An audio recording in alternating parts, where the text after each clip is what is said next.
Indian ജനതയുടെ സ്വഭാവമാണ്. രാഷ്ട്രീയത്തിൽ ഒരാളും സ്ഥാനങ്ങൾ മോഹിച്ചുകൂടാ. എന്നാൽ എല്ലാവർക്കും അറിയാം, എല്ലാ രാഷ്ട്രീയക്കാരും സ്ഥാനം മോഹിക്കുന്നുണ്ട് എന്ന് എല്ലാവർക്കും അറിയാം.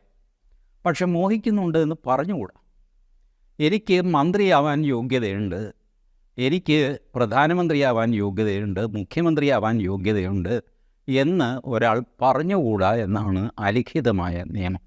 അങ്ങനെ പറയുന്നത് എന്തോ അപമാനമാണ്, കുറച്ചിലാണ്.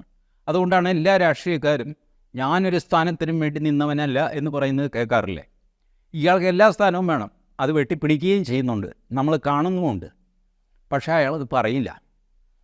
അയാൾ പറയാതെ അത് ചെയ്താൽ നമുക്ക് വിരോധവുമില്ല, പക്ഷെ പറഞ്ഞുകൊണ്ട് ചെയ്യരുത്. ഇതാണ് ഓണസ്റ്റ് ആവരുത് ആ കാര്യത്തിൽ. നിങ്ങൾ PSCയിൽ ആപ്ലിക്കേഷൻ കൊടുക്കുന്നു, നിങ്ങളുടെ എലിജിബിലിറ്റിയിൽ എനിക്ക് സബ് ഇൻസ്പെക്ടറായിട്ട് തിരഞ്ഞെടുക്കപ്പെടാൻ യോഗ്യതയുണ്ട്